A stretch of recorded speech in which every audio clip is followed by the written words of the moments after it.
Good day to everyone, wherever you may be. Is happening in this afternoon anyway. I know that the sound is so loud, but I'm going to get into it somewhere that you guys can hear what I want to say. I want to say a lot of things. There's a lot of things that I want to say that is happening. There are things that are happening, seriously. And we need to get to know all these things. And this is the truth I'm telling you. There are things that are happening that is not supposed to be happening. Let's say the truth about everything that is happening. There was a time I was talking about South Africa, where South Africa about whites not aligning. South Africa, they don't call them South African white or the immigrant white that do not allow the blacks, the South African blacks, to be in their own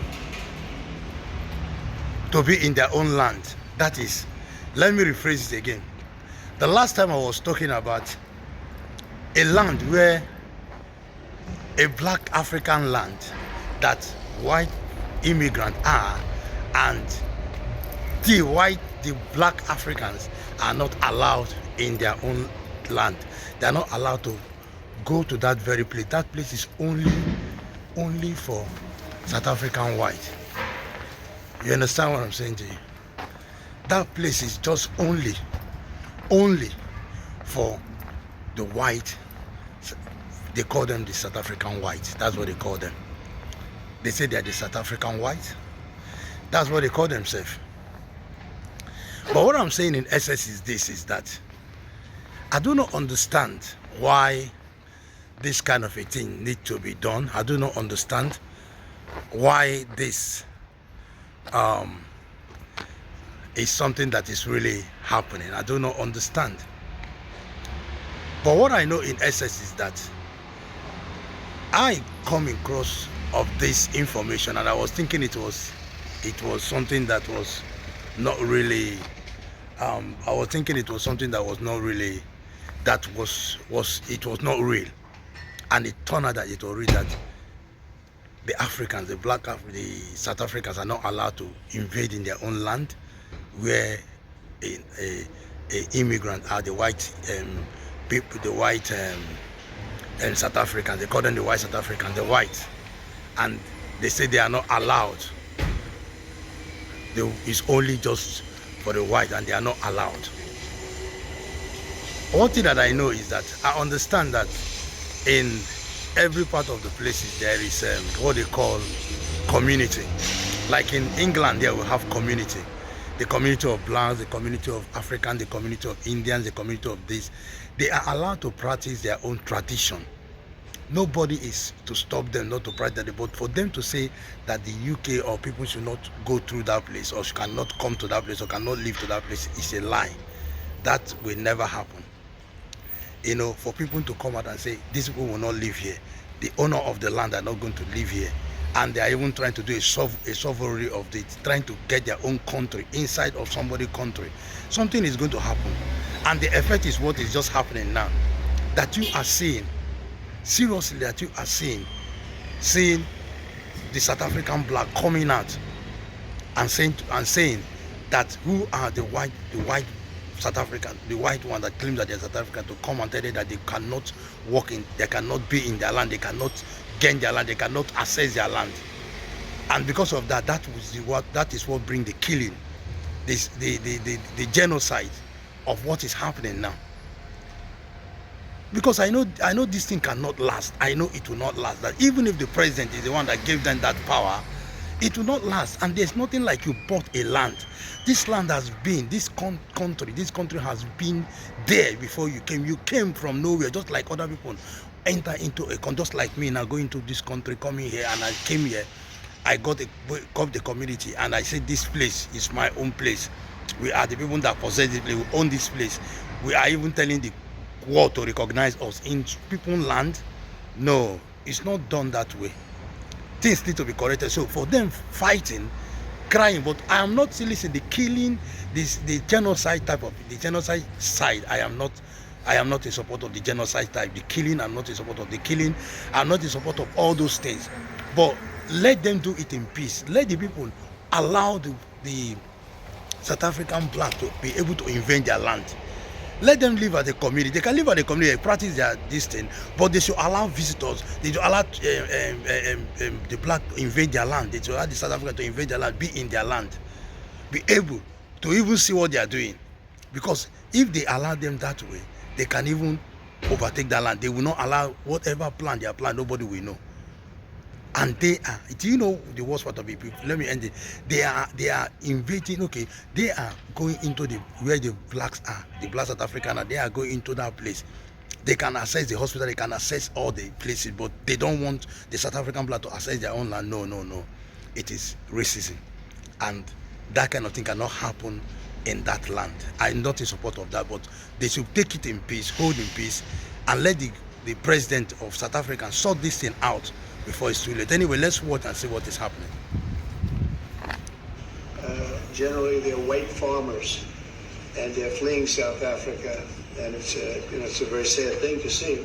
But I hope we can have an explanation of that, because I know you don't want that.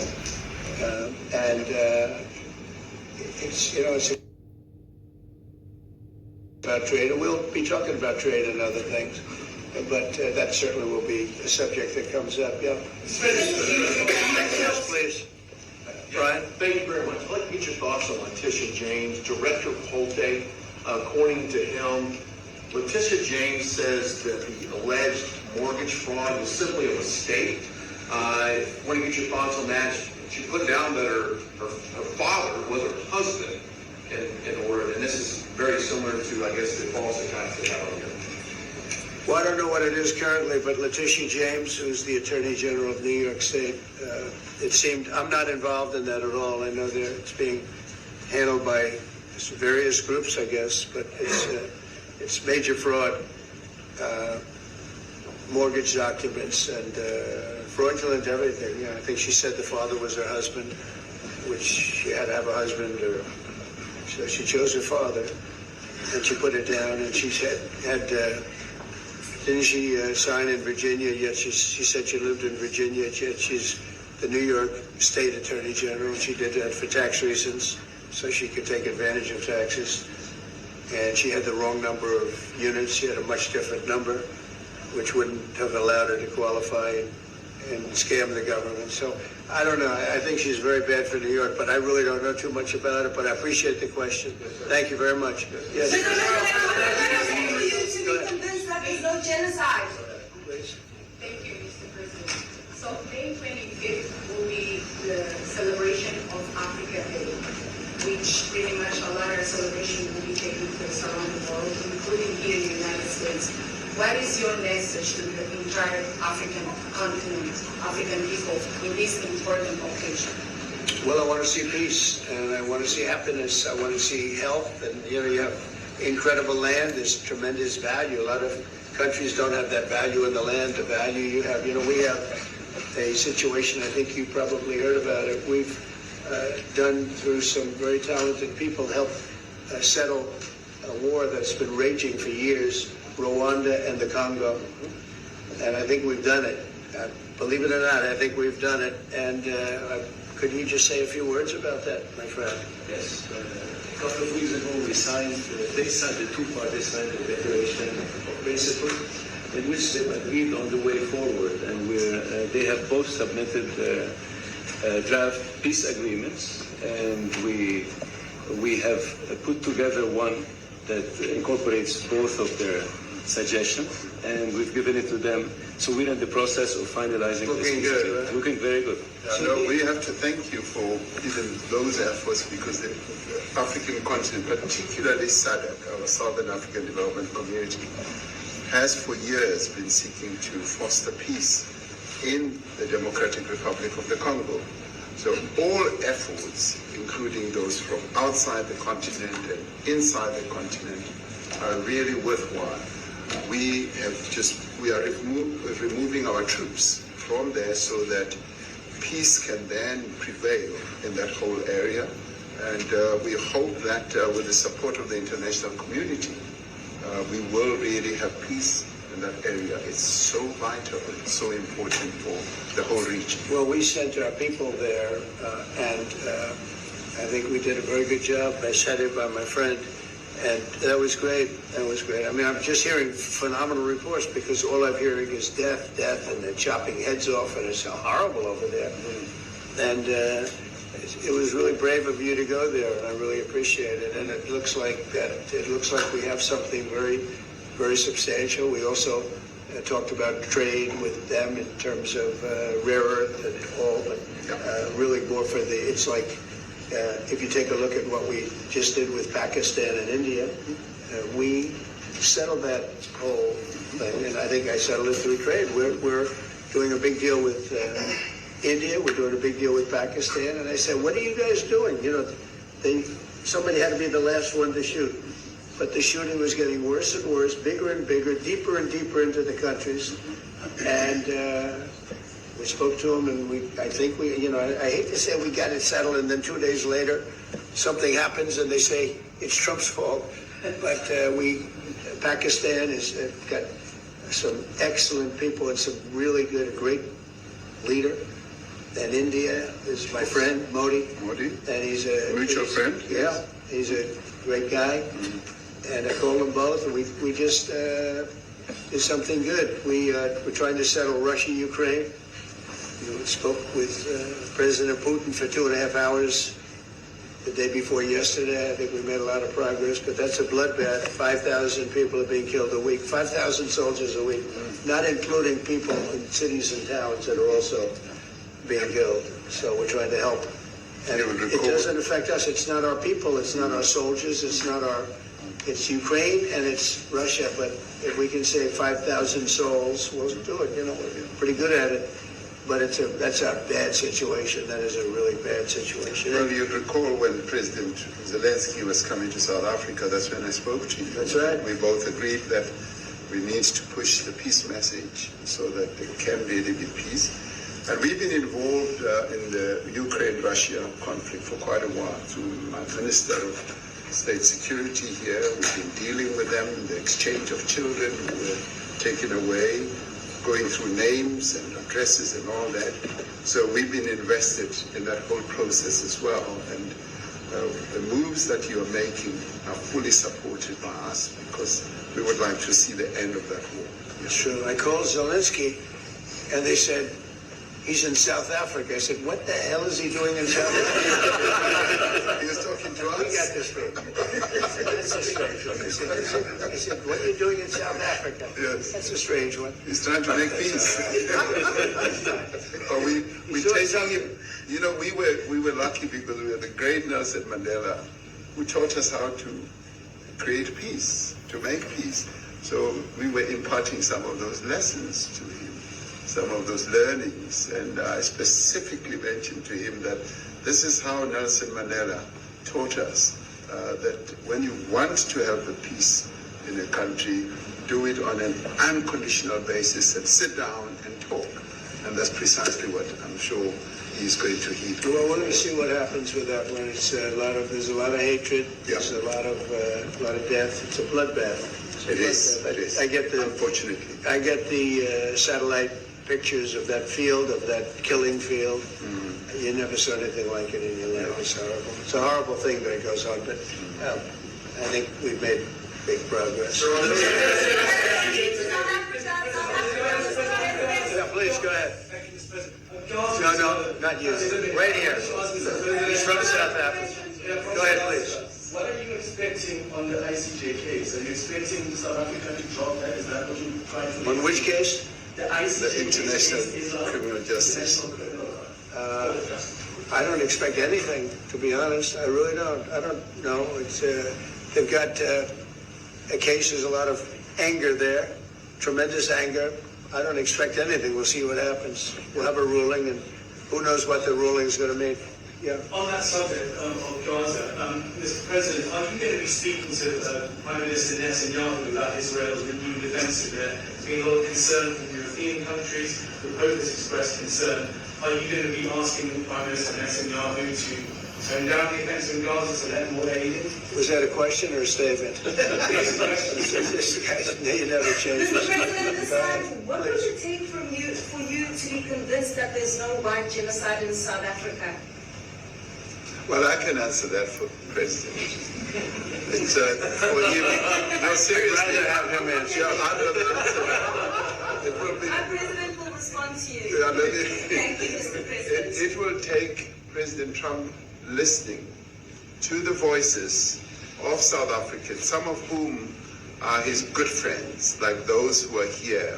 When we have talks between us around a quiet table, it will take President Trump to listen to them. I'm not going to be repeating what I've been saying. I would say if there was Afrikaner farmer genocide, I can bet you these three gentlemen would not be here, including my Minister of Agriculture. He would not be with me. So it'll take him, President Trump, listening to their stories, to their perspective.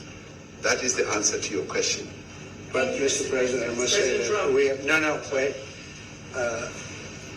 We have thousands of stories talking about it. Sure. And we have documentaries, we have news stories. And is Natalie here, somebody here to turn that? I could show you a couple of things. And it has to be responded to. Yeah, sure. Let me see the articles, please, if you would. And turn the lights down. Turn the lights down and just put this on. It's right behind you. Johan. There's nothing this parliament can do. With or without you, people are going to occupy land. We require no permission from you, from the president, from no one. We don't care. We can do whatever you want to do. Who are you to tell us whether we can occupy land or not? We are going to occupy land. South Africa occupy land. That's who we are.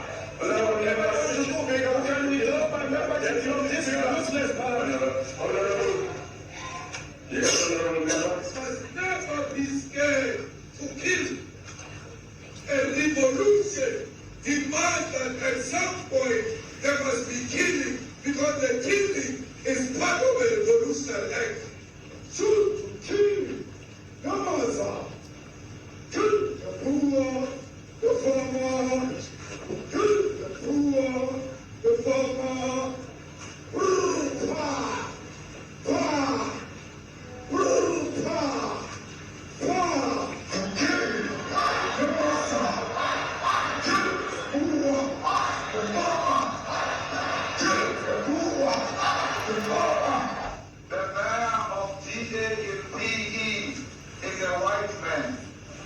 So these people, when you want to hit them hard, go after a white man. They feel a terrible pain because you have touched a white man. Not because Pajama and Soli will not be touched. They will be touched, no one. But we are starting with this whiteness. We are cutting the throat of whiteness. Shoot to kill. Yamasa. Kill the people, the farmer. Kill the people, the farmer. Blah, blah, blah. Shoot to kill. All right, you're watching in real time what is going on at the White House. President Trump hosting South African President Cyril Ramaphosa. And, you know, he is wanting to make a case there, the President of the United States, to the President of South Africa. And he came prepared what the President would call receipts, video clips from what is going on there in South Africa through the lens of President Donald Trump, and likely through one of his informal advisors, which is Elon Musk, who is just, by the way, sitting off screen. So we have a chance to have somebody with us to have this conversation. The president obviously wants to have the conversation. And so the conversation is happening here on CBS News 24/7. On the ground in Johannesburg is BBC News correspondent Phumza Fulani. Phumza, what do you think the president of the United States hopes to accomplish by showing that carefully curated list of clips there? I suppose one of the key reasons for playing that audio would be to try and substantiate these claims that he's made repeatedly that white Afrikaners here in South Africa are under siege, that they are the victims of land seizures, that they are facing a quiet genocide that the South African government is not paying attention to. These are, of course, claims that have been repeatedly denied by the South African government, by independent security forces here in the country, and some courts as well, saying there is no genocide going on, that what there is a problem with in the country is crime, that it affects everyone, but that white people in South Africa are living actually more comfortably, but that the majority of black South Africans. Well, and the president of South Africa said to the president of the United States just before the president rolled that video that his Secretary of Agriculture wouldn't be in the room if these assertions were true. But still, the president of the United States persists that those video clips make the case, and the president of the United States used the term genocide. It was sort of hard for our viewers to hear all of what was being played on the screen there at the White House. But what, as somebody who lives and works there and hears the narrative from many different points of view, what is in those video clips that the president of the United States is really trying to get the president of South Africa to hear and respond to? What's in that narrative? So in that specific narrative of the clips that we've described as carefully curated, you hear an opposition party leader advocating for land seizures here in South Africa. This is somebody called Julius Malema, whose campaign ticket has been of advocating for land grabs, saying that the current government's process of working together, of trying to plead reconciliation between white and black South Africans is taking far too long and has continued to disenfranchise black people. President Ramaphosa, who presides over a government that is mixed race, mixed cultural, has in fact distanced himself from those views, saying this is not the way of Nelson Mandela. This is not what they advocated for when they were freeing this country back in the 1990s. That part of the reason why he's got a mixed cabinet that includes an Afrikaner minister is to show that South Africa's future is in working together. So it will not surprise me if he tries at this interaction that he has with President Trump to distance himself further from that and saying this is somebody who's in the periphery or in the fringes of South African society, that those views are not widely embraced by the majority of South Africans. And still, the president of the United States wants the president of South Africa to be held accountable for what happens in his country, fringe or not. Talk to me about what reaction is there to the fact that Elon Musk is in the room today. Is there a perception that Elon Musk is whispering in the ear of the president of the United States on these matters, and that's why they have come to prominence in a way that we did not see during the Biden administration?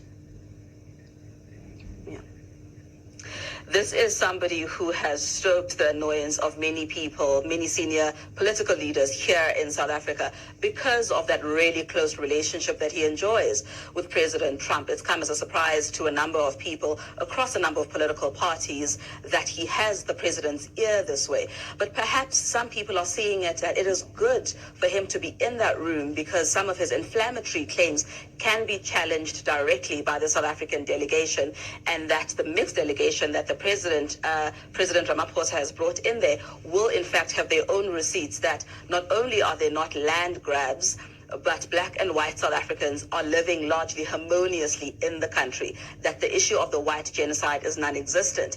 President Ramaphosa will want to try and steer the conversation towards a trade conversation, which is what the South African delegation is hoping to come away with. Away from the politics and the shouting, they want to know that the partnership that the two countries have enjoyed for decades can continue on a footing that is beneficial to both countries. It was clear before President Ramaphosa went into the White House that the agenda setting definitely was, as you said, wanting to talk about trade, wanting to talk about U.S. aid. And it's very clear by seeing this live picture inside the White House, President Donald Trump wants another conversation altogether. Thank you so much for that perspective from where you are.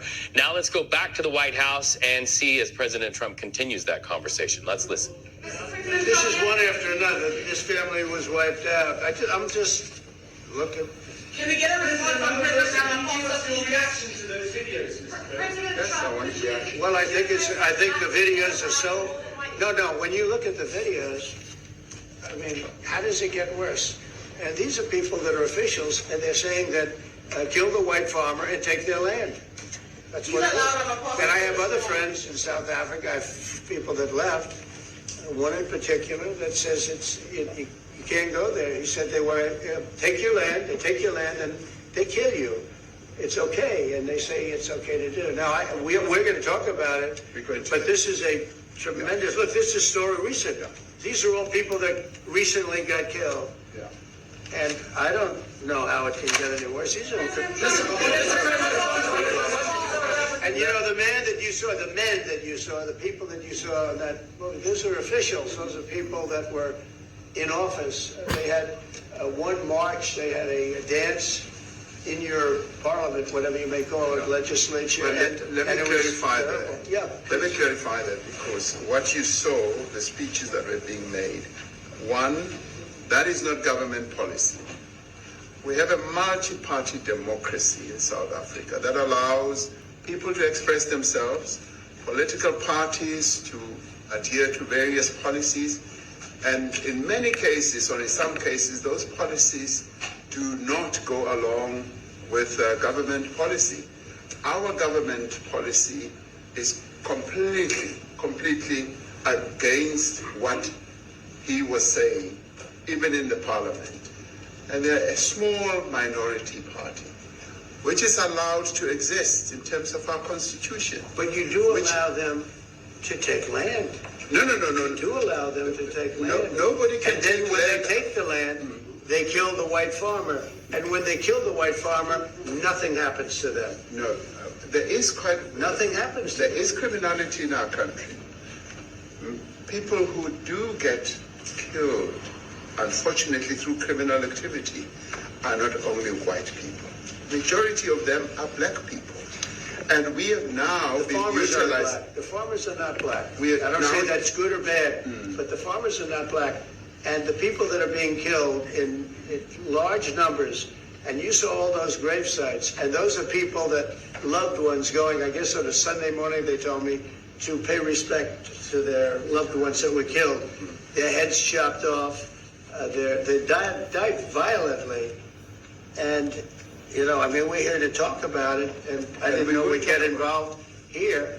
But I will say this, that if the news wasn't fake like NBC, which is fake news, totally, one of the worst, ABC, NBC, CBS, horrible.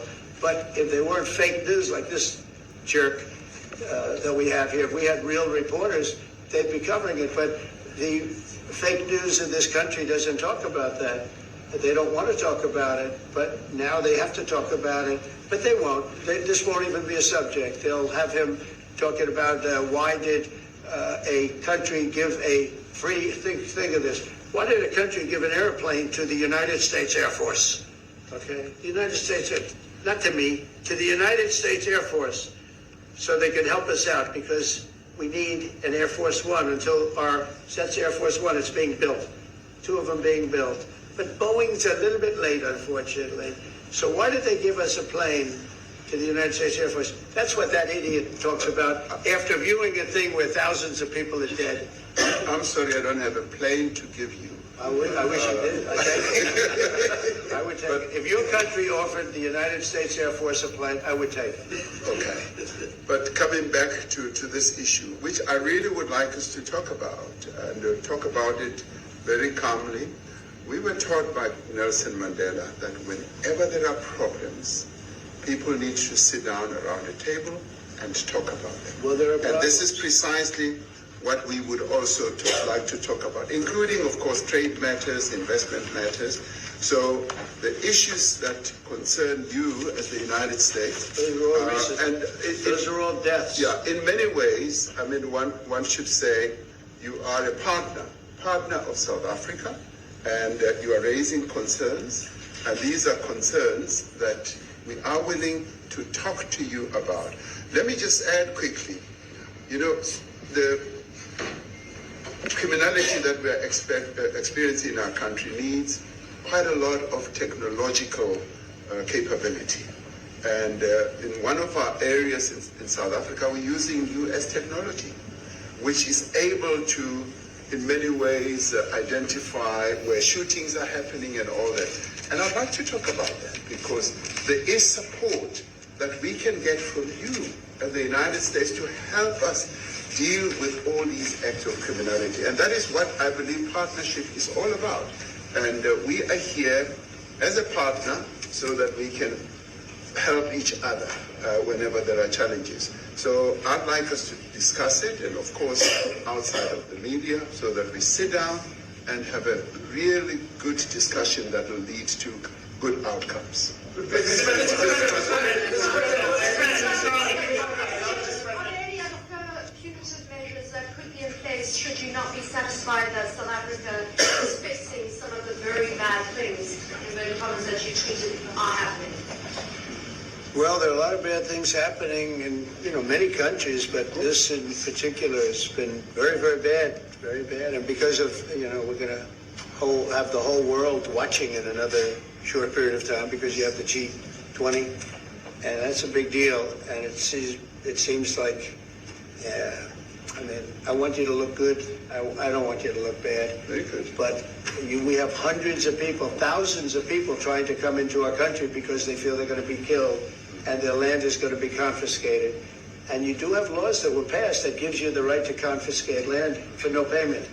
You can take away land for no payment. I want to clarify that because we have a constitution.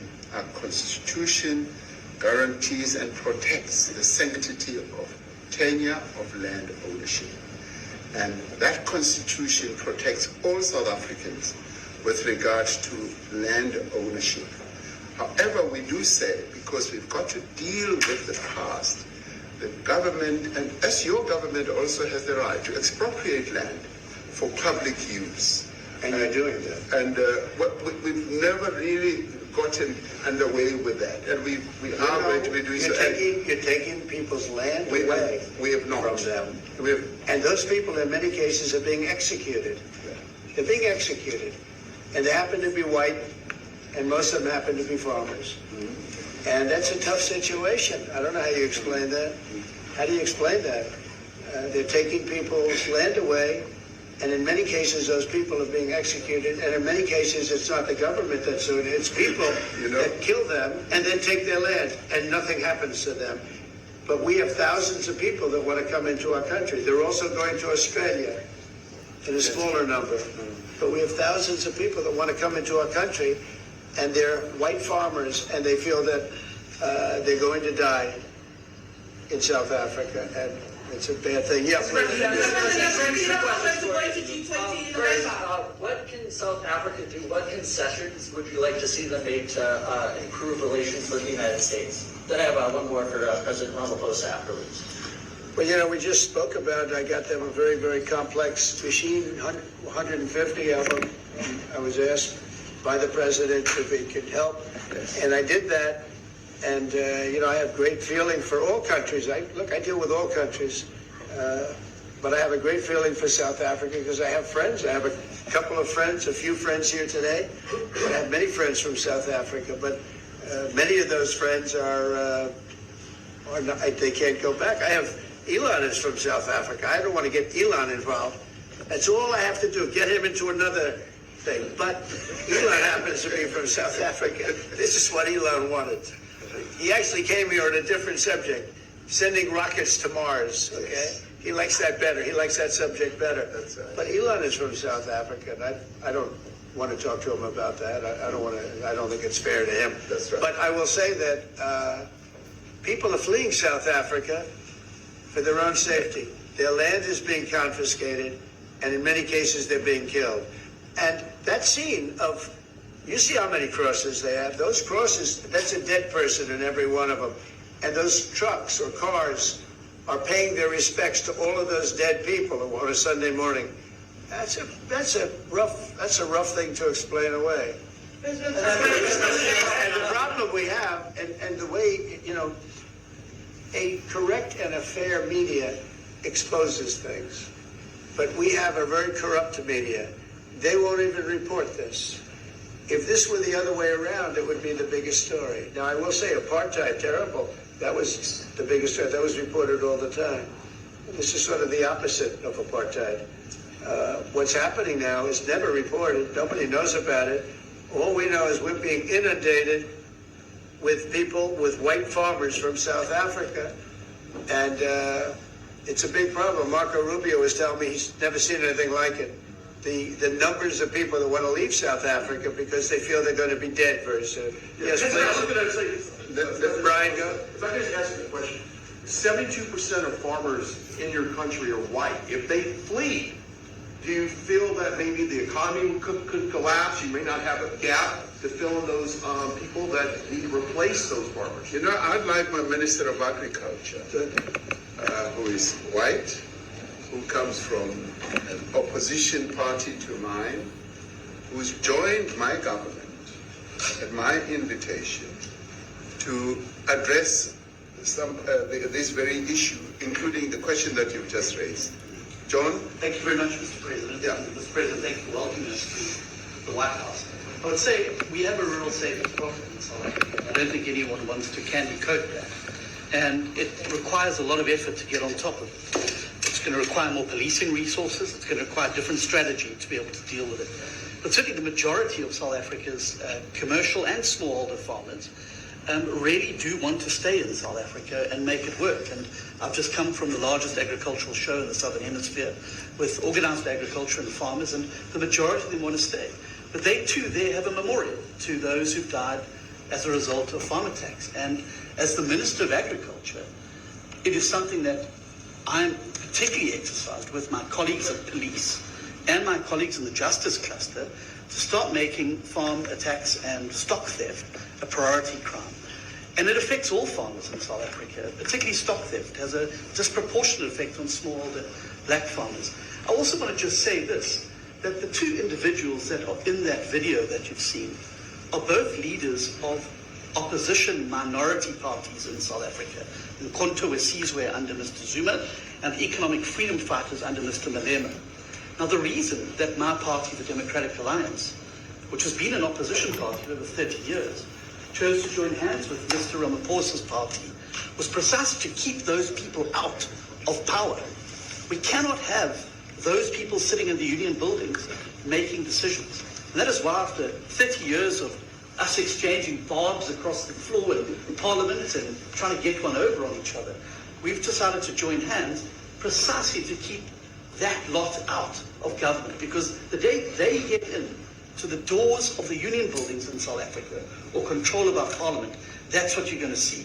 And that is why this government, working together, needs the support of our allies around the world so that we can strengthen our hand, grow our economy, and shut the door forever on that rabble getting through the doors of the union buildings, because then South Africa's future will be... So you denounced that type of language in the video that you saw? Oh yes, we've always done so. As government, as my own party, we are completely opposed to that. We, in 1955, adopted a document which said South Africa belongs to all who live in it. But why wouldn't you arrest that man? That man said, kill the white farmers, kill the white farmers. And then he danced, and he's dancing, and it's kill the white farmers. I'm not sure, but I think if somebody got up in Parliament and started saying, kill a certain group of people, he would be arrested very quickly. That man is going all over South Africa, and that's not a small party. That was a stadium that holds 100,000 people, and I hardly saw an empty seat. That's a lot of people. That's a lot of representation. And those crosses, we have dead white people, dead white farmers, mostly. And you take a look at Australia, they're being inundated, and we're being inundated with people that want to get out. And their farm is valueless, it's valueless, and they just want to get out with their life. And this is a very serious situation. And if we had a real news or real press or media, we don't have that, because they won't talk about this, because they're all guys like that idiot. But if we had a real press, it would be exposed. And you know, the beauty of exposing it is it's like a cleansing action. When it gets exposed, it'll get fixed. That's when it'll get fixed. But people don't talk about it. And I'll tell you who's talking about the thousands of people that are fleeing South Africa right now. We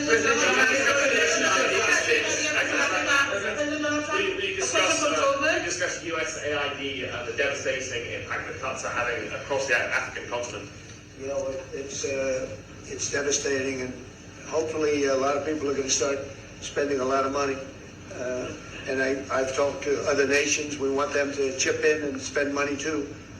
And we've spent a lot, and it's a tremendous problem going on in many countries. A lot of problems going on.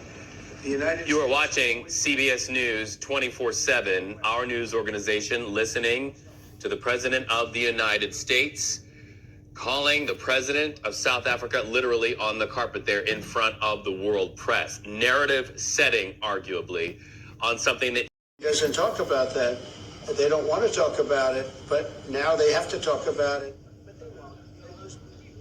So again, this extraordinary exchange happening in front of cameras in real time.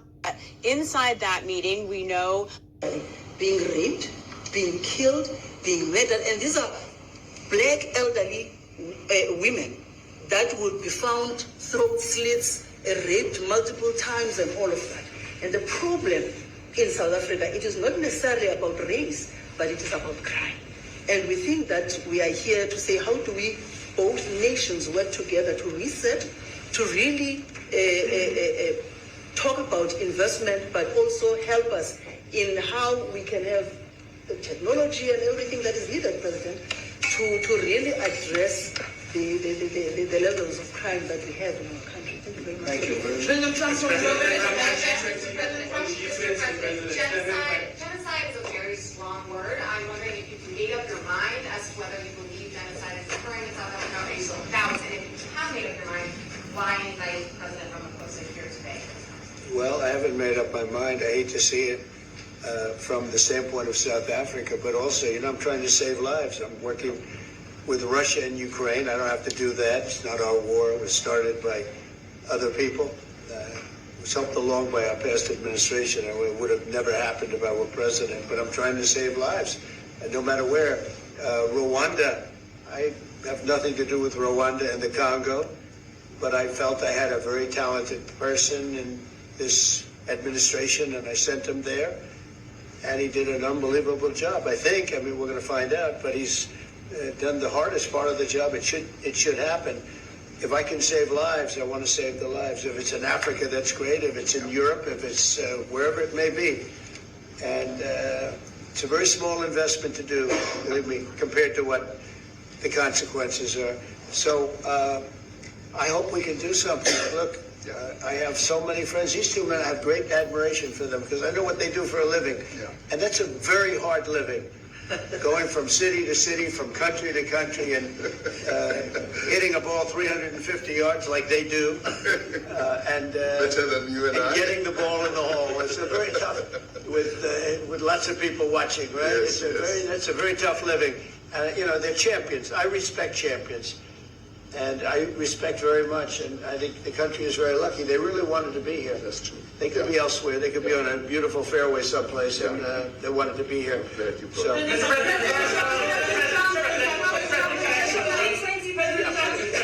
is Yanga Global from Newsroom Africa in South Africa.